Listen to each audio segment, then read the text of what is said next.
જય રણવીર પ્રભુએ આ જગતની અંદર પ્રથમ પહેલા 5 તત્વો ઉત્પન્ન કર્યા અને 5 તત્વો ઉત્પન્ન કર્યા પછી અંશાવતારી એમ કહેવાય કે વિશ્વકર્મા ભગવાન, બ્રહ્માજી, વિષ્ણુ પ્રભુ અને શંકર ભગવાન અનેક દેવોની ઉત્પત્તિ. કારણ કે 5 તત્વો ન ઉત્પન્ન કર્યા હોય, જળ, પૃથ્વી, વાયુ, અગ્નિ અને આકાશ, આ 5 તત્વો ઉત્પન્ન કર્યા પછી પ્રભુની ઉત્પત્તિ થઈ. એમ કહેવાય કે બ્રહ્મા, વિષ્ણુ, મહેશ અને વિશ્વકર્મા પ્રભુની પછી બધા દેવોની ઉત્પત્તિ થઈ. કારણ કે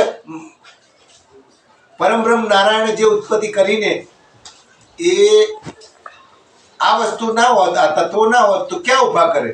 કઈ જગ્યાએ? આપણે છીએ તો આપણું ઘર ન હોય કે આ પૃથ્વી માતા ન હોય તો આપણે પણ ક્યાં ઊભા રહીએ? એ જ રીતે આ રીતે ઉત્પન્ન કરેલા.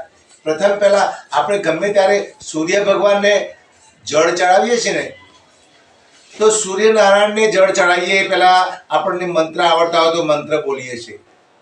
ઓમ સૂર્યાય નમો નમઃ, ઓમ આદિત્યાય, એમ 9 પ્રકારના સૂર્ય ભગવાનના મંત્રો.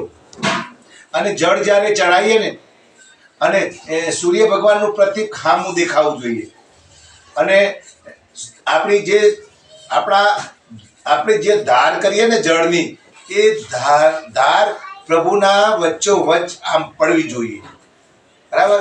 અને એ રીતે જળ ચડાવી, 1 લોટો કે જે જળ જેટલા લોટા ચડાવતા હોય ત્યારે ચડાવીને પછી 2 હાથ જોડી પ્રભુ આગળ માગણી માંગીએ કે હે પ્રભુ, મારી આંખોનો વિકાર ભસ્મ કરજે. હે સૂર્યનારાયણ પ્રભુ, મારા અંદર એમ કહેવાય કે ઈર્ષા ભાવ છે, કામ છે, કામની જરૂર છે, ક્રોધની પણ જરૂર છે, પણ જે ઈર્ષા છે અને મારી આંખોની અંદર કામ પડ્યું છે એને તમે ભસ્મ કરજો. જય સૂર્યનારાયણ ભગવાન એમ